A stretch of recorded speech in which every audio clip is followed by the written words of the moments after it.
Айжанның төсек тартып жатқанына жарты жыл болды. Айжан 7-ші сыныпты тамамдап, жазғы демалысқа шыққанда, анасы оны бір аптаға көрші ауылдағы ағасының үйіне жіберген еді. Сол үйден қайтып келгеннен кейін 3 күн өтпей-ақ төсек тартып жатып қалды. Мәселе физикалық саулығында емес, психологиялық жағдайында. Себебі төсек тартып жатып қалғаннан бері ешкіммен сөйлеспейді. Бір нүктеге қарап жата береді. Арасында өздігінен қарқылдап күлетіні бар. Мұндай кезде әкесі екеуі үйге сыймай, қызының мұндай мүшкіл халін көруге дәті шыдамай сыртқа шығып кетеді. Анасы болса жан ұшыра қызына көмектескісі келеді. Бірақ қызы тіпті анасын мүлде көрмегендей, даусын естімегендей кейіп танытады. Айжан ауырып қалғаннан бері өзге түгіл туған анасын да танымайды. Айжан тіпті өз бетінше дәретханаға шықпайтын болды. Дәрігерлер одан ешқандай кінәрат таппады. Ал психологтар жындыханаға жатқызу керек екенін айтады. Алайда Айжанның ата-анасы бұл ұсыныстан үзілді-кесілді бас тартты. Содан бері анасы Айжанды дәл сәби кезіндегідей бақты. Айман қызына қарап жатып ұзақ ойланды. Бұл белгісіз ауру қайдан шықты? Қызы неліктен осындай халге жетті? Бұл сұрақтар оны көптен мазалап жүрген еді. Бірақ жауабын таба алмады. Осындай қалың ойдың үстінде ұлы Біржанның көрген түсі есіне түсті. Айжан ауылға туыстарының үйіне кеткенде, Біржан таңғы шай үстінде түсінде Айжанды көргенін айтты. Түсінде Айжан пештің жанында бір нүктеге қарап тұр екен. Жанына келген Біржанды байқамайды да. Бір уақытта Біржан қарындасымен қалжыңдаспақ болып, ва деп айқайлап, Айжанды қорқытпақ болады. Сол уақытта Айжан ағасына жалт қарады.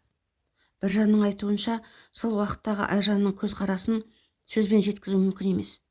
Тіпті оған қарындасы Айжан емес, шайтанның өзі қарап тұрғандай көрінді. Біржан есін жиғаны сол еді. Айжан Біржанды бас салып жүрегін жұлып алды да жей бастады. Құтты қорқынышты фильмдердегідей. Біржан қансыраған денесіне қарап айқайласа да даусы шықпайды. Осылай қиналып жатып оянып кеткенін айтады. Айман Біржанның осы бір түсін есіне алып, бойын қорқыныш биледі. Қызына тағы бір көз салып, бір күрсініп алды. Айман қызын емдеу үшін бармаған жері, баспаған тауы жоқ. Түрлі тәуіп емшілердің табалдырығын тоздырды. Алайда ешқандай нәтиже болмады. Бір күні көршісінен Көкшетауға мықты емші келгенін естиді. Дәрігерлер мен емшілерден көңілі әбден қалса да, Айман қызын жазу үшін барлық мүмкіндікті пайдалануға әзір еді. Емшінің науқастарды Құранмен емдейтінін де ұнады. Көп ұзамай Айман күйеуімен ақылдасып, емшіні үйіне шақырды. Емші әбден арып тозған. Халықтың айтуынша, ол емдеген адамдардың ауруын кішкене бөлігін өзіне қабылдап алады екен. Содан болар емшінің жүзі сұрғылт тартқан, өне бойы солып қалғандай. Емші Айжан жатқан бөлмеге қолына Құран алып кіріп кетті. Сүрелерін оқып, бетіне суды бұрқ еткізді. Емші Айжанды ұзақ емдеді. Таң ата келген емші кешкісін бірақ шықты. Әбден шаршаған. Үстінің барлығы терден малмаңдай су.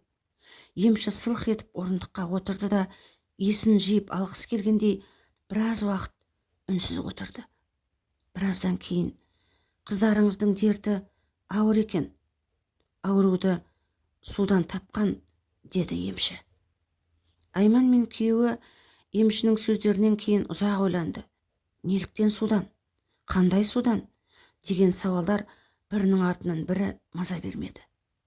Ойға шомып отырғанда Айжанның «Анашым, анашым» деген даусын естіді. Айман мен Рахымжан қызының бөлмесіне жүгіріп барып, оны құшағына қысты. Екеуі де көзіне жас алды. Себебі Айжанның даусын естімегеніне бір жылдай уақыт болған. Айжан жазылды, мектепке барды.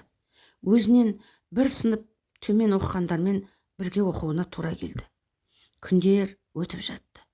Айжанның ауырғанында емшіде ештеңе есінде қалмаған. Үйдегілер де оны еске салуына қорықты. Бірақ құрдастары оның бастан өткерген жағдайын айтып, Айжанды сұрақтың астына алды. Бірақ Айжанның оларға айтатын жауабы жоқ еді. Бір күні Айжан анасынан барлық жағдайды сұрады. Сондағы емшінің ауруы судан болды деген сөзін ұзақ уақыт ұмыта алмады. Айжанның жазылғанын естіп, көрші ауылдағы ағасы бала шағасымен үйге келеді. Оның Айжанмен қатарлас Әсия деген қызы бар. Екеуі айрылмас дос еді. Бастары қосыла кетсе, уақытта қызықты өткізудің түрлі жолын табатын. Әсия бір жылдың ішінде болған оқиғаларды тоқтаусыз айтып жатты. Бір уақытта кенеттен тоқтап қалды да: «Айжан, емші сенің ауруың судан болды депті ғой», деді Әсия әңгіменің төркінін басқаға аударып. «Я, бірақ қандай су екенін білмеймін», деді Айжан. «Сонда екеуміздің құпиямыз есіңде жоқ па?» «Жоқ, қандай құпия?» «Екеуміз орманға барып адасып, кешкі уақытта көлдің арғы бетіне жүзіп өтіп едік қой. Бәлкім ауруды дәл сол көлшіктен тапқан боларсың». Әсия сол уақытқа қайта оралғандай байсалды түрде әңгімесін бастады. «Екеуміз орманда ойнап жүріп, үйден алыстап кеттік. Мен қорыққаннан жылай бастадым. Екеуміз дұрыс жолды табамыз деп бір жерді 1 сағат бойы айналып жүрген болып шықтық. Кешкірім уақытта үйге бастайтын жол деп тапқан жолмен келе жатқанда алдымыздан көлшік шықты. Мен жүзе алмайтынымды айтып жылай бастадым. Сол уақытта сен мені алып жүзіп өттің. Өзің менің кесірімнен бірнеше рет суға баттың да. Жағаға шыққанда далаға қараңғы түскен. Екеуміз сол көлшіктің жағасында түнеп шығамыз деп шештік. Сен бірден ұйықтап қалдың. Мен қорыққаннан көпке дейін көз ілмедім. Бір уақытта қалың ағаштың арасынан сол жақ тұстан қара қасқыр бізге қарай тістерін ақситып келе жатты. Мен айқайлап жылап сені оята бастадым. Бірақ сен оянбадың. Сені қанша оятуға тырыссам да әрекетімнен ештеңе шықпады. Қасқыр бізге қарай жақындап келе жатқанда оң жақтан ақ қасқыр шықты. Ақ пен қара қасқыр бір-бірімен төбелесе бастады. Ақ қасқыр екінші қасқырды жеңді де келген жағына қарай кетті. Қалың орманға толық жұтынып кетпей тұрып, бізге көз тастады. Таң атқанда сен ояндың. Мен түнде болған жағдайды айтып бергенде сенбеген едің. Таң ата бізді ауыл тұрғындары да тауып алды. Екеуміз 2 қасқыр туралы оқиғаны да, көлшіктен жүзіп өткенімізді де ешкімге айтпаймыз деп шештік. Айжан сол кезден бастап өткергенін еміс-еміс есіне түсірді.